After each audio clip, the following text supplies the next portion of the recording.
Dadadakdak ngayon, mga kababayan, si Bersamin at bakit ka mo nagdadadakdak dyan? Okay? Tinitira niya, although nagbanggit kasi si Atty. Vic Rodriguez na kahit magpalit-palit pa ng mga cabinet secretaries, ang problema ay si Bangag Jr. mismo. O, di ba? Ano ang sabi ni ano dyan? Ano ang sabi ni... tingnan natin to ha. Parinig ko lang to sa inyo. I think, here we go. Okay? Ito ang sabi niya. Kahit magpalit-palit ka pa ng sekretaryo mo, ng mga kalihim ng departamento, ang problema, ikaw mismo. Alam mo si Vic Rodriguez, yan. daldal yan. Do you listen to him? Why was he taken out of the office? Wala pa siyang 3 buwan. Gusto niya makipag-away, wag na. Kaya mo, kantsaw lang siya eh. Kantsaw ng kantsaw. That's when you see, in the middle of night, a dog barking at the fence.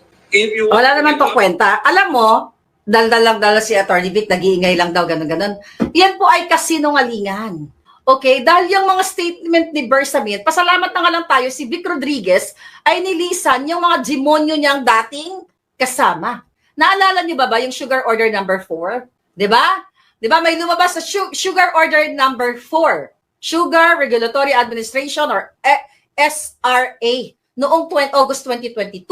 Di ba? Para dun sa pag-import nitong 300,000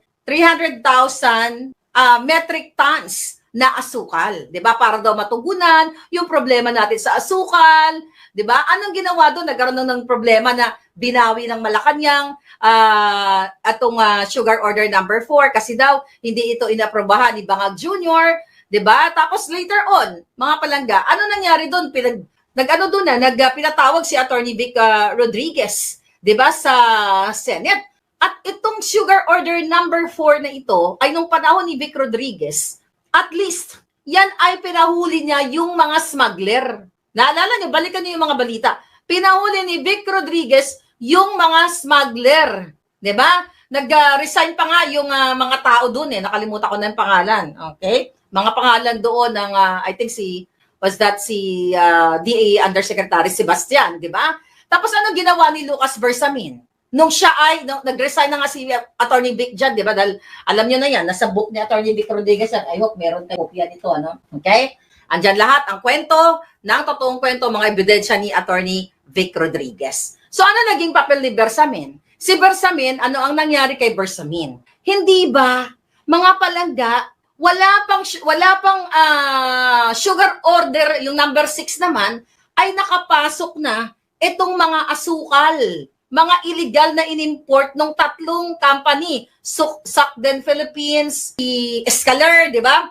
So, nakapasok na yung mga asukal, bago pa man, di ba? Bago pa man pinirmahan yung Sugar Order number 6 na yon sa panahon ni Bersamin, ay nakapasok na yung mga asukal. Kaya sabi nga ni Ontiveros dyan, tingnan mo si Ontiveros, ito ay state-sponsored. Ito ay smuggling. At ito, mga kababayan, ay pinapayagan ni Bangag Jr. Dahil ito ay what?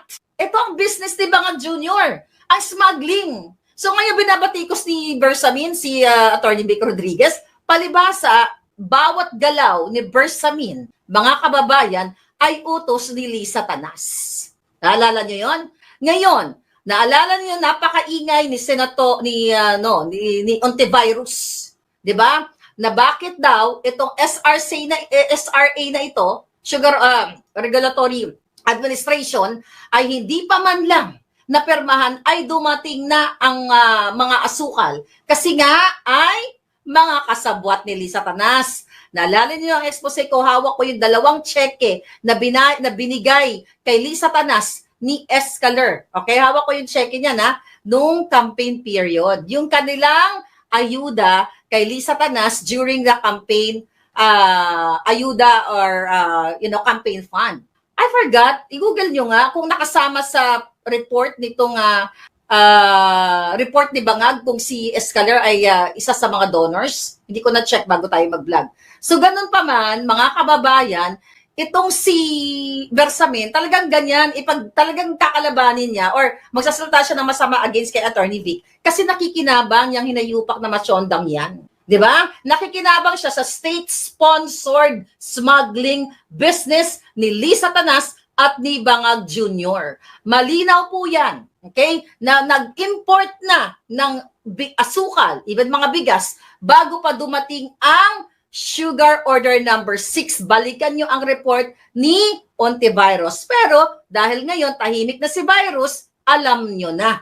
Dahil ang kamag-anak ni Virus, si Jingay, I think asawa, basta ay appointed na rin ni Bangag. So yan ang tungkol sa sugar order, issue na yan, na pinayagan nila, mga kababayan, pinayagan ni Bersamin, ni Bangag Jr. na maipasok ang smuggled goods bago pa man ang mga dokumento. Imagine niyo, di ba? Dumating na bago pa yung official documentation. O, nasa na? Nasa na si Ontiveros? Ang ingay-ingay niya. O, bakit niya panagutin? Bakit niya habulin? Sino, di ba, sino itong mga taong ito? Di ba, yung from Thailand sugar, doon sa port ng Batangas? That was 2023. Isa yan sa mga in-expose natin dito. Ang dami na kasing issue, hindi natin matatandaan lahat ng, pero yun ang naalala natin, na sa panahon ni Bersamin, sa panahon ni Bangag, hanggang ngayon, ay talagang pumapasok ang mga illegal na tuni-tuniladang asukal bago pa dumating ang official document o yung Sugar Order number 6.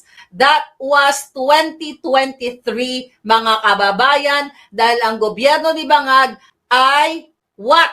Smuggling ang kanilang negosyo. Isa sa mga ginagawa nila. Kaya nga si Michael Ma, andyan pa rin. Na even though pinangalanan na isa siya sa mga smugglers. Itanong nyo yan kay Ping Lacson, alam na alam nyo yan. Kaya nga, tumahimik na si Virus dito sa issue na ito. Natuwa na nga tayo dahil wow, at least si Virus ay talagang nagsasalita patungkol dito sa state-sponsored smuggling. Ayun, ang tawag dito, tingnan natin dito.